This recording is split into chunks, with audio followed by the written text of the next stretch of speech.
Tu veux savoir comment j'ai atteint plus de 130 000 visites en 30 jours sur la totalité de mes sites? Je vais te donner dans cette vidéo les processus détaillés et toute la stratégie complète pour que tu puisses obtenir les mêmes résultats. Alors voici ce que tu vas obtenir dans cette vidéo, donc tu peux mettre pause pour regarder exactement. Je ne vais pas tout lire en détail. Allez, on commence. Comment faire plus de 130 000 visites en 30 jours?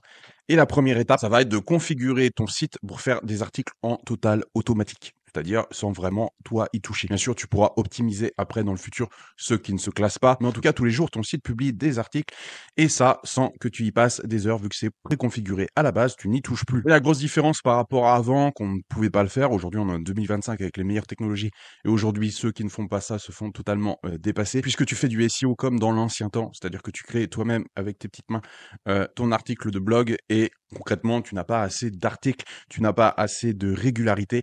Et grosso modo, ton trafic s'effondre dès que Google voit que d'une, tu n'es pas assez régulier, deux, tes articles n'apportent pas assez de valeur, et de trois, tu n'as pas assez d'articles pour être vraiment une valeur sûre dans ton secteur et dans ta niche. Alors qu'aujourd'hui, si tu automatises avec tous les outils qu'on a à disposition, justement, je montre à mes élèves tous ces outils-là. Bien sûr, il y a pléthore d'outils pour l'automatisation, mais moi, le but, c'est vraiment que tu dépenses le moins d'argent possible et que tu aies le maximum de retour sur résultat. Donc, je leur livre vraiment les outils qui ont le meilleur qualité-prix. Ce qui te permet d'avoir quantité d'articles de blog et forcément plus tu as d'articles, plus tu as des chances de te classer, plus Google te fait confiance, en Google, Bing et les autres, et plus effectivement ton trafic a des chances d'exploser. Donc tous les jours, ton site publie des articles en total automatique, que tu dormes, que tu sois à la plage, que tu joues avec tes enfants. Et le premier type d'article qu'on va faire, ça va être les mots-clés à plutôt faible concurrence. Parce qu'aujourd'hui, si c'est compliqué dans ta niche, c'est qu'il y a forcément de la concurrence. Sinon, tu publies un article et tu arrives direct premier. Mais si tu es sur cette vidéo, c'est que ce n'est pas le cas. Donc, on automatise tout ce qui est mots-clés à faible concurrence.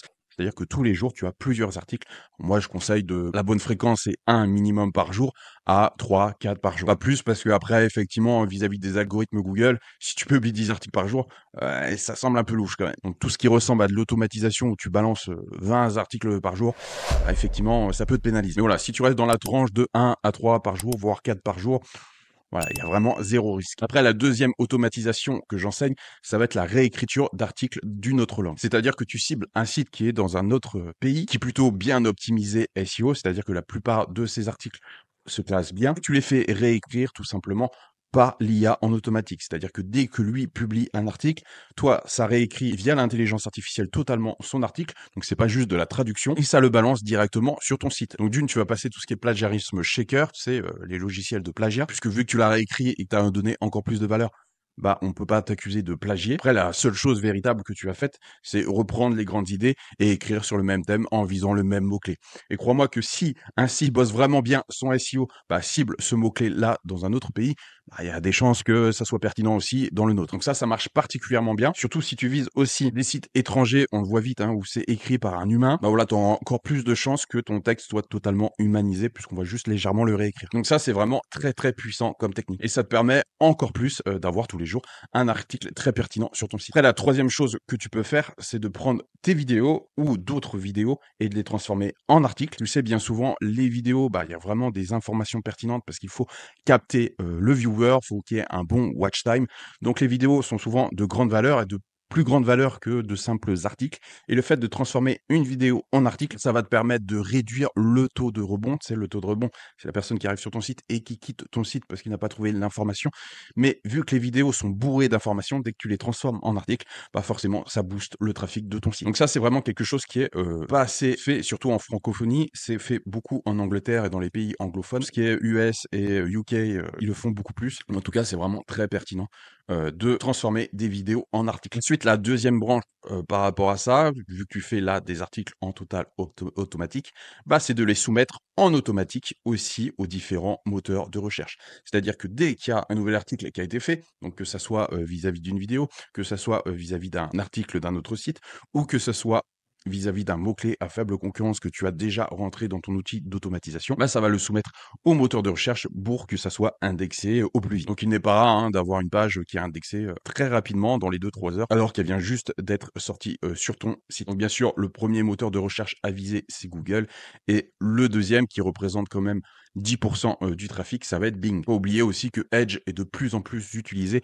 puisque Google Chrome a de plus en plus de nombreux bugs, ce qui n'est pas vraiment le cas de Edge. Vu que Edge a Bing comme moteur principal par défaut, il y a quand même de nombreuses personnes qui utilisent Bing aujourd'hui. Donc vraiment, Bing à ne pas négliger. Donc voilà, je rappelle, hein, tu as des articles qui arrivent directement sur ton site et qui sont directement soumis aux différents moteurs de recherche pour qu'ils soient indexés. Ensuite, une fois que tu as fait ça, il faut bien entendu promouvoir tes articles. C'est-à-dire que si tu envoies du trafic à chaque fois qu'un post se publie, à chaque fois qu'un nouvel article se publie sur ton site, bah, c'est un message fort pour Google, pour Bing, pour les différents moteurs de recherche, que tu es un pionnier, quelqu'un d'autorité, et même si c'est seulement 20 à 30 personnes que tu envoies directement sur ton site dès que l'article se publie, et que ces personnes-là restent un peu sur ton site, bah, effectivement, c'est double bénéfice pour toi, c'est-à-dire que tu as des posts qui se génèrent automatiquement, donc tes réseaux sociaux vivent, et en plus, ça t'aide en termes de SEO. Donc, à chaque fois qu'un article se publie, bah, tu as un post qui se fait en automatique, que ça soit sur Facebook par exemple, sur Telegram ou encore sur Twitter. Donc ça te permet réellement de maximiser les chances que ton article se classe bien puisque tu envoies directement du goût dessus. Plus tu as une masse importante d'abonnés, que ça soit sur Twitter, sur Facebook et sur Telegram,